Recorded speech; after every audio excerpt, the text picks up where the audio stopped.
Welcome back to Principles with Cory and Logan. Man, I'm excited for you guys to get the opportunity to hear our next guest. Our next guest, his name is John Robertson, and I've got a bio that I'm going to read just real quick here about John. But we've got the opportunity to talk, I guess, probably for the first 5 or 10 minutes before we press record. And I can tell, John, that you're just filled with wisdom. There is a wisdom that comes out in our conversation that is just very profound. I'm really excited to talk leadership with you, family, faith, wherever we end up going. But Absolutely. I'm looking. Yeah.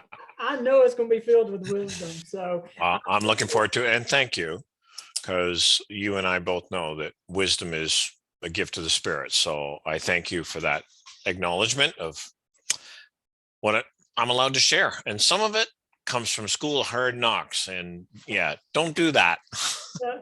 That's usually the best lessons to learn, or best lessons that you have learned. You just don't never, it's not always fun to go through them, right?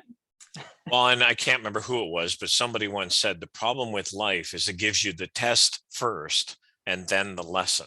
Yeah, I like that. Yeah. See, I haven't even introduced him yet. You already got the wisdom. Look at that. So let me just tell you guys just a bit about John, and we're going to jump in. John is the founder and president of FORTLOG Services, and he's built this service with a focus on encouragement-based approach. I like that, resolving root causes. And it's those roots that we've got to get into, as opposed to teaching or treating crisis and transition in the workplace symptomatically. I think that's really, really good. And I think this is going to be good.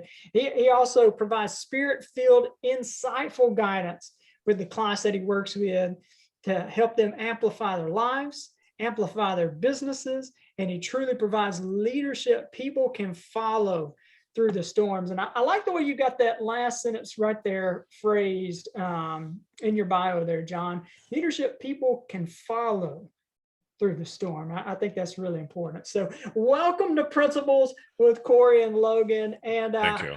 John, tell us a little bit about your background and kind of how you've gotten to where you are now.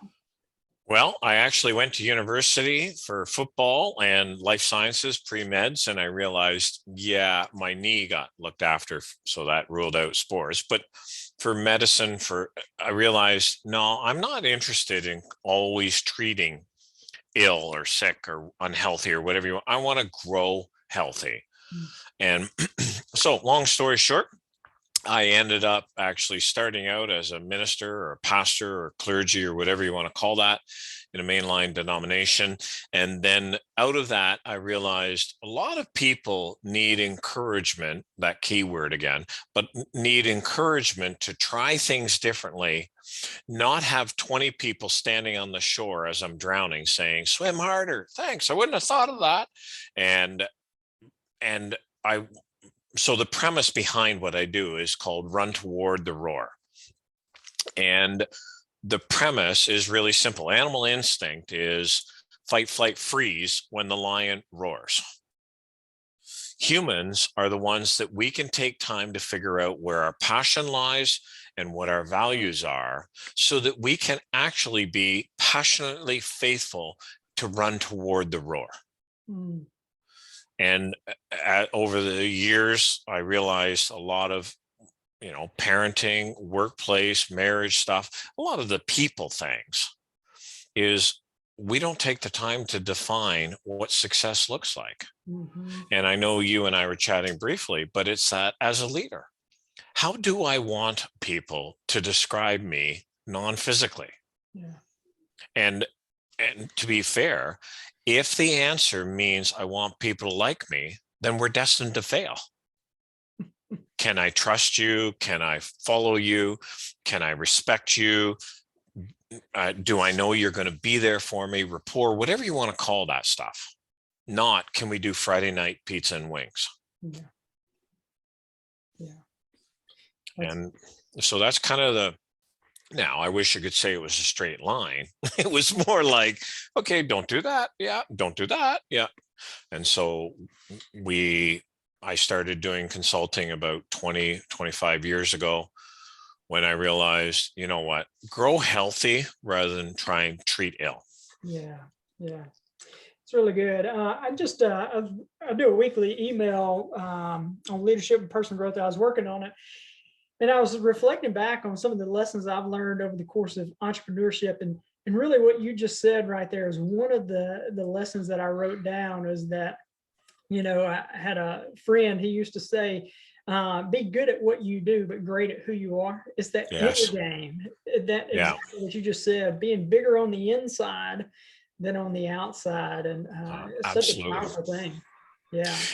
And what I call, and that's how I got started into my niche, is around transforming that traditional crisis response.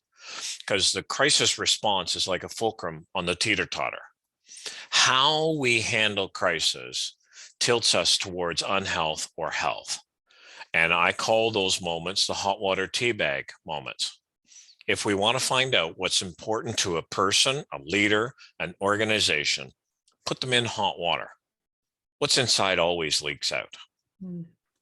And that's why your comment about great on the inside is so essential, because that's what's going to leak out through change or crisis or growth or whatever we want to call that different tomorrow stuff. Yeah.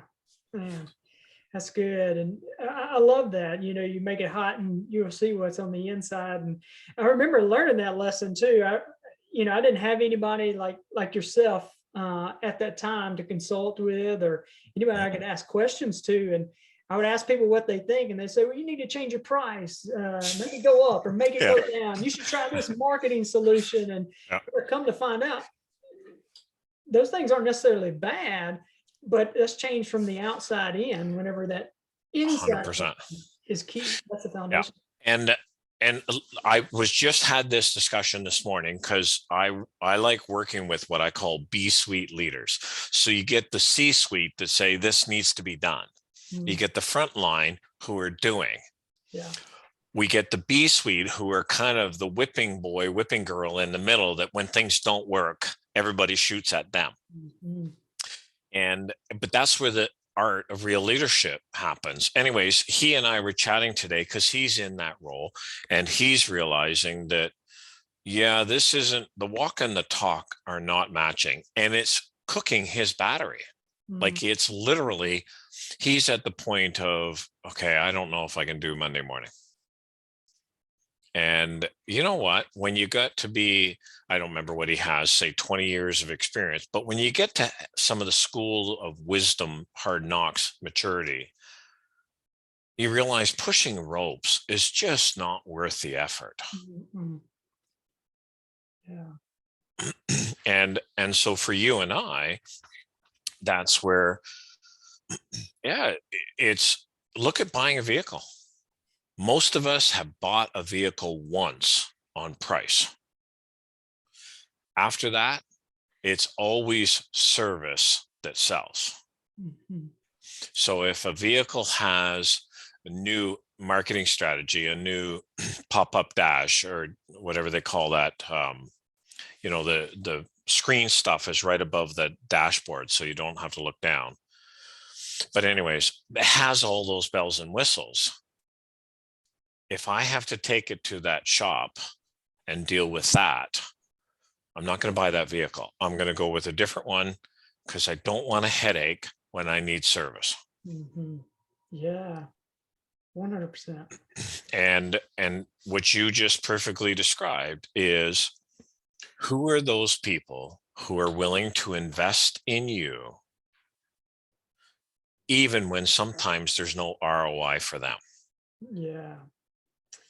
That's really good. And that leads me into something we were talking about before we come on. I would love for you to share. You're talking about who's in your huddle, who's in the huddle. And I would love for you to talk a little bit about that, because I didn't press your chord until after that. But that was such a very good, I thought, a beautiful vignette right there that's so key for leaders as well. So can you talk a little bit about who's in your huddle? Who's in the huddle? Absolutely. But I'm going to add a lighthearted moment because I don't know if the story's true or not, but I think it's a great visual. Years ago, American colleges were playing football, and there was one team that had a deaf quarterback or mute. I can't remember what it was, but anyways, they would get up to the play and everybody knew what the play was going to be because the quarterback couldn't call it adjust at the line. So the defense was always wiping them out when it became after the videos. So what the coach did is, okay, let's everybody bring back from the line and form in a circle. And that's where the quarterback will call the play. And then they went back up to the line, knowing the play and the count that the ball was going to be snapped on. So the defense didn't know what the play was going to be. And the huddle is based on a very same principle, leadership huddle. Who are the people huddling together to say what's working for them, what's not working for them, while the rest of the world sees our bumps? Because we don't need the feedback from the rest of the world.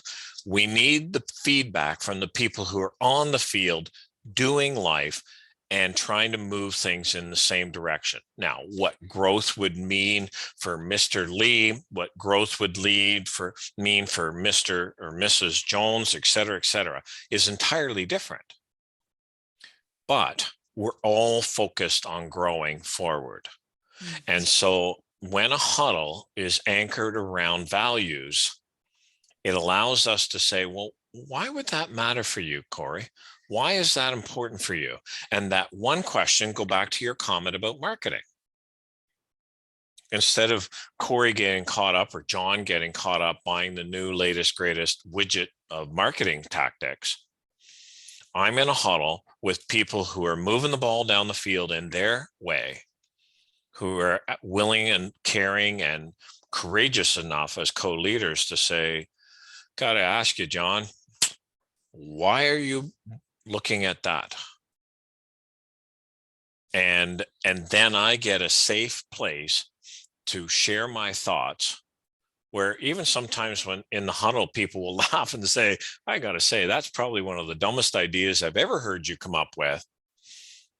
But because they're in my huddle, I can laugh with them instead of it being one of the experts in the stands saying what play I should run. Mm-hmm. Yeah, man, that is really good. And as I was listening to that, it kind of came to me. A lot of times, work with leaders and teams, talk about the importance of being a united team and what unity actually means. It doesn't necessarily mean we agree on everything. Kind of like what you're saying with the hey, that wasn't a great idea, but when we walk out of the room, we're united on the decision that was made. And one of the things is we have to start helping people understand unity must never mean uniformity. Because that would be like having, I'll stay with football, but that would be like having all 12 people playing tight end. Well, I don't need to be a superb football coach, but I can tell you if everybody's playing tight end, we're not going to advance even beyond this game. Yeah. And so therefore, how do I establish rapport and a relationship with somebody who is not like me? That only happens through passion and values. There's no other way. Yeah, I would agree with that. And I know you coach as well. And I have found getting people to get clear on where they're going, those values and the vision. It's one of the hardest things, is one of the first steps. Knowing where you want to go and casting that vision, getting that vision clear, your values clear, and casting that and letting people know what our values and visions are. That allows people to align or misalign. John Maxwell talks about vision is not the great uniter, but it's the great separator. What you want are people who are united towards your vision. Absolutely. Yeah. And that's where Good to Great author Jim Collins talks about you got to get the right people on the bus. Yeah. And I love his wording and I use it all the time. Great organizations are places where people fit and flourish, or they get expunged like a virus. And if we don't know, as you've just shared, if we don't know what our vision is, what our focus is in North America, what our end zone is, we can't unify. And you're bang on, because That's the hardest part. Mm-hmm. Absolutely. A lot easier to react. It is, right? Yeah, in the moment, easier to react. Costly in the long run, though. Yeah, 100%. Yeah. Yeah. Well, John, you mentioned some of the figuring out some of the crises that I was curious. I know you're in a lot of businesses. You do a lot of awesome things within companies, within organizations with those. I like how you said the B suite. That's good. Yes. I like that. Yeah. Well, what are some kind of, are you seeing a common theme of crisis that some of these companies are going through, or maybe some that stand out to you that I don't know, that are just piquing your interest? Two things, and I'm actually tired of hearing about COVID and the storm that's brought. But the advantage of COVID is it has fast tracked the whole transformation discussion in the workplace, Mm. because many of us in the workplace have said, will this matter in 10 years? And for the first time, I'm going to say in probably a generation or two, there have been challenges that are in my backyard, not somebody else's to deal with. And what that's doing is, so the term that's being thrown around right now is the Great Resignation, but it's not a resignation. People are choosing values to say, is my paycheck or pension or benefits or whatever, is it worth putting up with this, whatever this is? That's the advantage of those hot water tea bag moments. Mm-hmm. And so therefore, how do you engage those people that are more paycheck players? And what I mean by a paycheck players is they do their 9 to 5, but there's nothing extra. And even sometimes when they are there, the term is called presenteeism, but when they are there, they're not there. Yeah.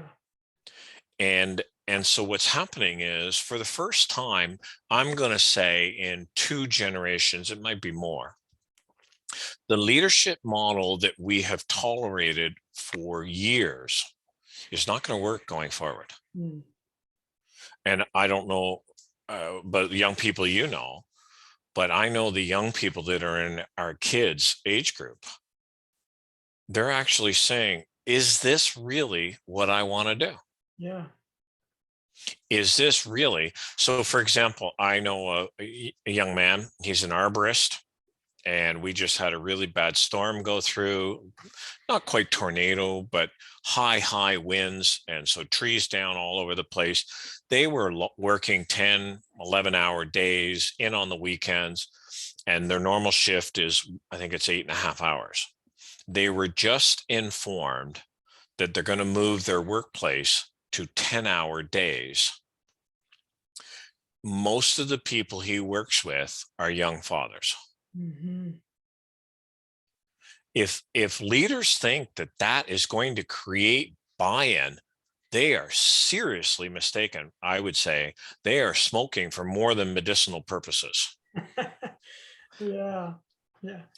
Man, that is really good. I don't know if I've ever heard it worded that way, but you're spot on right there. I love what you said. It is fast track the transformation conversations in the workplace, and you're seeing it 100%. And the old model of leadership is not going to continue to carry on. And I know I've talked to several, and I hear it. You see it on social media, talking about all the things.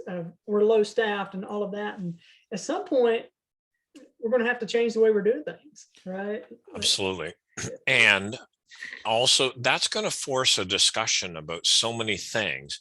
When money is good, we don't have to be financially wise or prudent. Yeah. When times are less than good, we're going to have a discussion around, okay, if I've got $100 a week to spend on this, is this the best I can get for that $100? Mm-hmm. Well, 5 years, 10 years ago, 2008 was an exception, but we didn't have to have a lot of those values-based discussion to say, so for example, Cory, when you and your family go away for holidays, Why do you go to the place you do? And what's the definition of success? And I'm not asking you to answer the questions. I don't want to throw you under the bus that way. But what's happening is, if you're going to drop X number of dollars to invest in your family, then you want to make sure it's a wise investment. That same principle now applies to work. Yeah. And we invest time, talent, and treasures. 100%. Yeah. So I would be curious to ask as well, your previous life was in the church lane. It was. And I don't know what it's like in Canada, but I am seeing a huge kind of shift there as well, and the word transformation as well. Those conversations, I think that applies into the faith lane as well. I was just curious to know your thoughts on the leadership model. Do you see it changing in the faith lane as well, or I don't know, what are you seeing there? Okay, two things. US has always had a religious undertone. Now, that is hugely being tested now. Mm. Canada is far more secular. And when I say ahead on that secular, I don't mean that as a positive ahead. I just mean more secular ahead. What's happening is churches, when times are good, people can do church. So therefore we go in, whatever the expression of faith is, we go in Saturday or Saturday evening or sometimes Sunday and do the hip hip hooray God and do our thing. And then we go live the other 6.5 days of the week like normal. Mm-hmm. What's happening now is we're actually going back to what I would say are New Testament times. It's not that people are for or against Jesus. I would say majority of people have no idea who he is. Mm. But they don't want to join a club that requires an every Sunday or Saturday commitment, in the same way that service clubs right now are having a huge struggle with membership. So what is churchianity struggling with? Membership issues. And we have forgotten in North America that Jesus never invited anybody to grow the church. Because if that's the case, based on our current model, Jesus dropped the ball, and because what he should have done was send the 12 to 2 years at synagogue college so that when they graduate, they know how to be a proper church leader. Instead, he invited 12 guys on a 3-year camping trip. What is leadership? Hang out with the people, get to know one another, have a vision, have a focus, align the values, so that when leader needs to step away for a while, people still know what their focus is, what their values are, and they can still keep walking it out. Mm. And I would propose that what's happening in many of our North American cultures, the Sunday morning entertainment theme of churchianity isn't holding water for the stuff that people are really dealing with.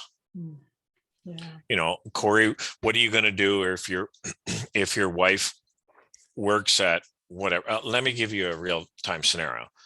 So a woman, they're married and they have kids, but she works in a school office. So she's on the receiving end of all the calls, complaints, stuff that goes on. Hearing about her eternal destination on a Sunday morning may not help with how to deal with that stone in the shoe when they're on the phone. Hmm. And a lot of people that I'm hearing, and I would propose you are probably too, are saying, I want faith, but I don't want to be religious. Yeah. Mm-hmm. And honestly, I remember years and years, I'm going to say about 32, 3 years ago, Blake Lorenz was his name. Blake had a stroke, and he was one of your textbook fix anything, anywhere, anytime type people. Never went to university, college, never did any of that post-secondary stuff. But man, that guy was smart and gifted. And he had a stroke, and he lost part of his speech and physical movement. And through broken speech post-stroke, Blake said to his wife, "I don't know how they do it." And Joyce responded with, "I don't know how they do what? What do you mean?" And again, through broken, chopped up speech, she said, "I don't know how they do life without faith." Mm-hmm. Yeah. And I don't know, just curious. Are you noticing that same pattern of what's always worked may not work going forward? Yeah, absolutely. I see, and I like what you said, that you're going back to a New Testament model there. Jesus came to empower, to equip and empower. And I think about in leadership, and when we teach leadership, I'm jumping over into the leadership lane, but we talk about how when as leaders we equip and empower, there's an empowering process, and that's I do it. And Yeah. you see all throughout the Gospels that Jesus Christ healed the sick, raised the dead, cast out demons. He preached the kingdom, and Yep. he did all the things, right? And then it's I do it, you watch me. Yep. So you get up close and personal, and you are a witness to what I'm doing. But it's not for me just to tell you, I'm teaching you so you gain understanding. I'm trying to teach you how to think, not just what to think. And I immediately think back to when Jesus is feeding the 5,000. He looks at Thomas and he says, how are we going to feed these folks? Yeah. But in scripture, the very next line says he already knew what he was going to do. Yeah. So as a leader, why do you ask a question when you already know the answer? Is because you're trying to teach people how to think. He was trying to teach Absolutely how to think from a kingdom perspective, to offer kingdom solutions to earthly perspective. And then it's, you do it, I'll watch you. I kind of hand you off the ball and you go give it a test run. And you see in the Gospels where he called the 12 and then the 70 and empowered them to heal the sick, cast out demons, and preach the gospel too. And then it's, you do it. I empower you. And right before he ascended, he says that all authority on heaven and earth has been given to me. Go therefore, right? And I didn't mean to get into preaching here. I'm not a preacher. Yeah, no, buddy, you're doing a good job. So keep it all good. He says he hands it off. And then the last one is we're in leadership lane. Most people stop at is hand it off.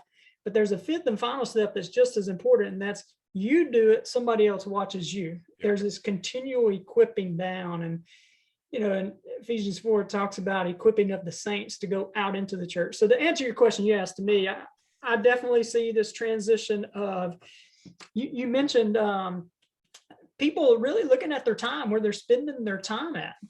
And I think the church on Sunday or Saturday, or however you say it, has become more of a club to some people in their minds, right? As a club. And I don't know if I want to hang out with a club, And the irony is, like, we were just chatting about this with our kids on the weekend, and they're 20s. And what is it you miss about not being part of a regular fellowship? And the only thing that really stood out was, I enjoy the messages online, yada, yada, yada. I miss the music and the singing. And if you look at what made the New Testament church take off, it was apostles' teaching, fellowship, prayer, breaking of bread, and service, evangelism. And that comes back to two key questions. How does one evaluate when we are not clear on what our values are? Second, how does one encourage when what we're doing does not take courage? Ooh, that's good. Say that one more time. I like that. So the prefix en means to instill. Yeah. And so therefore, to encourage means to instill courage. So how does one do something? How does one do the encouraging when they're doing something that doesn't take courage? Let me make this less theoretical, more practical. We had one son that greeted me, and we have that core value of truth in our home where sometimes it stings or smarts, but they name it. Anyways, he said to me, he said, Dad, I'm not feeling really encouraged by you. Okay. Walk me through. What am I doing or what am I not doing? So he walked me through what he was thinking or feeling. And I said, so just curious, does what you're doing take courage? Well, what do you mean? Well, to encourage means to instill courage. So therefore, for me to encourage you, which you said I'm not doing, it requires you to be doing things that take courage. Are you doing things that take courage? Well, no, not really. And I said, well, I can praise you, but I can't encourage you, because praising is just, you're wonderful, you can be anything you want to be kind of stuff. But I can't encourage you. And his response was, okay, was Mom there? And so it was kind of one of those. So as a leader, who are you encouraging? Reminding them that, you know what, even if this blows up, we will have learned something. Better to try something and have it not work than to try nothing and success. Mm-hmm. I read a great line, and I'm just memorizing it, so I still have it written down. Tim Kite, Kight, made the comment, the pursuit of mediocrity is rarely intentional, but always successful. Mm. Yeah, that's good. And so as a leader, we have to be the ones who are willing to be called out, evaluated on what we say. But that's the advantage of the model you just walked through, Cory, when you were talking about I do, you watch, we do, you do, I watch, and so forth. Because we get called out. Mm. And look at the best place for people to meet us. How many people do we have at our dinner tables anymore? Mm. You want to meet the real people? Have a meal with them. Yeah. We go to a restaurant because that's nice and polished, and most, we know how to behave in a public forum, but have it at the supper table, dinner table. Yeah, that's good. And what I'm just recapping, revisiting is that huddle. Who are the people in our huddles that are willing to say, can you help me do that? I think I can do that. I don't know if I can do that. Yeah, that is so good. I like that. I really like the encourage, right? It's really got me thinking there. How many times do people say they want to encourage you, but really they just want you to make them feel good, right? Yeah, absolutely. And then how many times have I thought like that? But then how many times have I actually, with encouragement, actually really just tried to make people feel good, right? That is really, really good. I really like that. That is really good. Yeah, and to be fair, if it was easy, everybody would be doing it. That's right. Yeah. I like that. I have one other question I have for you there, John, and it kind of goes back to, we were talking about the transformation conversations in the workplace. Yeah. Any thoughts? Maybe somebody's listening and there's like, man, I'm finding myself in that spot right now. Do you guys have any solutions? Is there one thing that maybe I could do to start making that transition right now? And any thoughts on that? Maybe where the shift lies for leaders? The simplest way is, and it's honestly, it's a chicken and the egg, doesn't matter which question we start with, is how do we want people to describe us non-physically? Mm. But the second part, or the other side of that same coin, is what is it about success for me? What does success mean? How do I want success to be described, defined for me? Basically, since none of us are getting out of this alive, go back, and I would love to steal your analogy, but as that next leader is mentoring the next leader, how do we want them to describe our success? It's really good too. Because Hearst, I know the bumper sticker says the one with the most toys wins, but the fact is hearses don't have luggage racks. So most of what people win, well, dark humor, hang out with a funeral home director, where there's a will, there's relatives. And what's happening is, what's our definition of success? Yeah.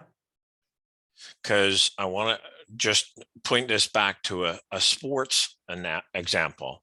If we are competing in a sport that we love and we get a Charlie horse, whatever that means, many of us have had a physical Charlie horse, and we've all had that coach that says, skate it off, walk it off, you're fine, it doesn't hurt. Flipping right, it hurts. Yeah. But when life gives us a Charlie horse, as entrepreneurs, it could be relationship Charlie horse. It could be psychological Charlie horse. And starting out in business, and Cory, probably true for you. You've done work with people and you end up a mile down the road, whatever that is, and you get that moral Charlie horse. You know, that moment when, yeah, we're not on the same page. Yeah. So how are we going to deal with those Charlie horses? Why that matters? If I'm playing a game I love and get a Charlie horse, I will find a way to get back in the game. Mm-hmm. If I am playing a game I don't enjoy, any Charlie horse will take me out. So for those who are starting out, make it really, really simple. What does success mean for you? And how do we want people to define us in a non-physical way? And, you know, one of the things most of us have learned is we initially start out thinking, I want people to like me. We realize we're not very far in the game before we realize, yeah, that's not going to happen. Mm-hmm. Yeah. And so just to show you how close that stuff is to the surface, Cory, I am going to throw you under the bus. What are some of the words that you would use? And I'm not asking you for a fully thought out answer. How would you like people to describe you non-physically? Yeah. Yeah, I've been thinking about that since you thrown that on there. I'm the one that asked the question. I know, but story of my life. I'm gifted and annoying. You know, that's what us coaches do. We like to throw other folks. Absolutely. We like to be the one asking questions. And yeah. You know, I think I don't know the words to put in. There's more of an essence to it. The way I would love to be described as somebody who you know, gets things done, but is always present as well with family and friends. Whenever I'm there. Okay. But also that one that sees things that needs to get done and willing to step up to the plate and give it a go. Right. So I'm sure there's a lot other ones, but as we talked about that before we pressed the record button, I've been thinking on that some. So and what is leadership, right? Yeah. I'll go right back to this wise man that I heard not that long ago. It's helping people to think about their thinking. And so, you know, what does it mean to step up to the plate?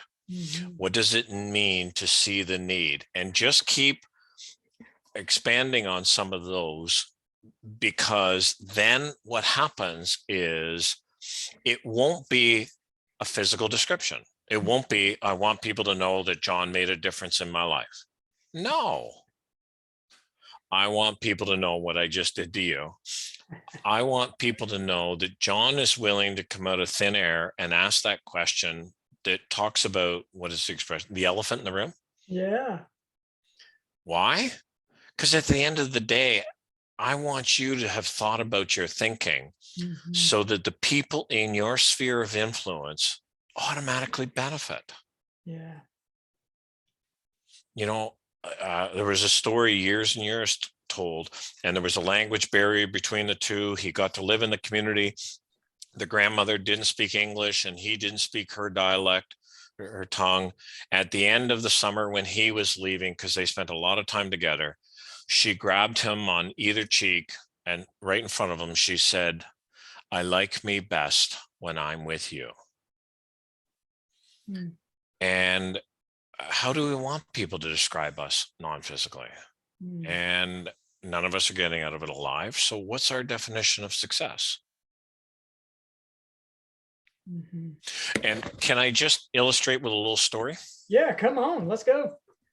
So some kids were playing in high school sports and they were talking about, one said, "Oh, well, my mom is a chief surgeon at XYZ hospital." And another one was saying, "Oh, wow, my dad is a lawyer in XYZ state court, level of court." And so they all going around bragging about all the different things their parents were doing.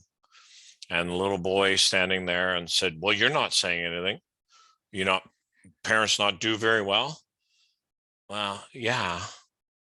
Well, my parents are here."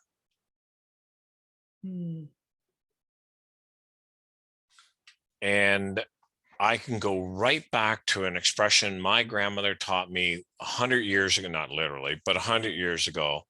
And she said, "Don't ever forget, John, busy is an acronym for buried under Satan's yoke." Ooh, that's good. Busy does not mean important. And Cory, I'm going to pick up on a word that you shared, and don't worry, I'm not going to throw you under the bus, but I'm going to pick up on yeah, is you use the term presence. And it's vital today that we spell that out, because we live in a world of presence and people need presence. We live in a world of PRESENTS, and what people need are PSENCE. I'm here, not look at what I bought you. Yeah.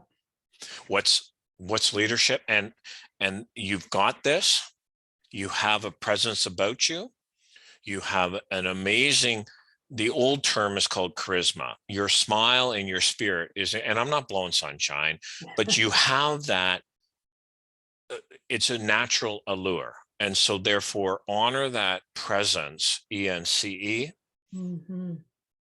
because that's the rapport that will allow people to let you help them step up to the plate to get the things that need to be done. Yeah. Because Cory is present with me, and due to his presence, I can try something that I didn't think I could do. Yeah, that is so good. Man, those two questions I think are so key. And what you said it multiple times. How do you want to be described non-physically? And I truly, you've challenged me to really think into that. I'm going to, and I want to challenge our listeners there as well to seriously think into that. I don't think that's I don't think that's one of those 60-second kind of no, it's not into, right? It's something that you really need to dive into. And the other thing, that kind of perspective that I was thinking there too, when we were talking about what's something that leaders can do now. I think maybe knowing the answer to that question for the people you lead as well, like how do they define success in their lives, and how do they want to be described as well? And now you know what they value personally, right? They come alongside of us on our values for what we're doing company wide, but what are their personal values too? So that's what I was thinking into too. Yeah. And the other thing that makes leadership far more, not easy, simple, but not easy, is when I know what your definition of non-physical description, I can encourage you. What is leadership?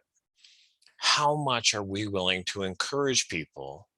And when you have taught me what success means for you, how you want to be described in a non-physical way, I get to encourage you because I don't have to figure it out. You've taught me. Yeah. And I can instill courage not just make you feel good. There you go. Yeah, John. absolutely. Absolutely. Yeah. That's awesome. John, you've added a tremendous value. I've really enjoyed it, man. It feels like the time has just gone by like that. Sure has. I want to honor your time, but say somebody's listening in and there's like, man, I really connect with John. I would love to reach out to him. Maybe he can work with me, maybe work with my team, or find out what kind of services you provide. Where would be the best place for them to go to find out more about you, John?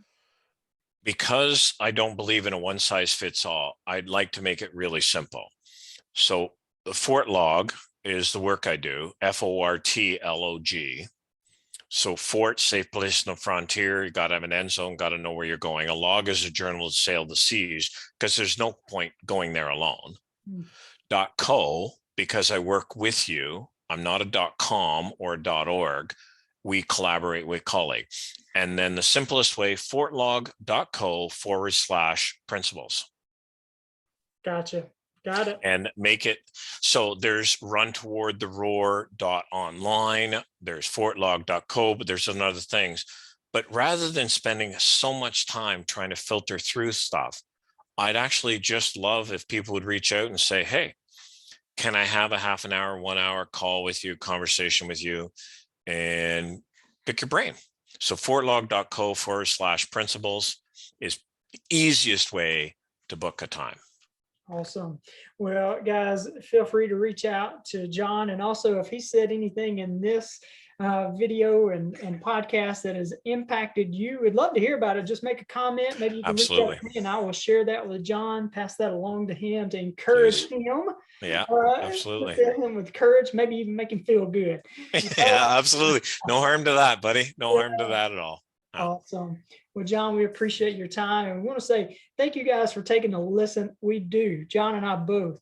Hopefully, yes, very much. Value to you. Maybe you've got something that you can take to apply to grow yourself, to grow your team, and to make an impact in the community that you've been called to. I want to say thank you. Make sure you like, subscribe, review, all of that kind of awesome things so you can stay up to date on next episodes of Principles with Cory and Logan. We just want to say thank you guys. Have a great day and God bless.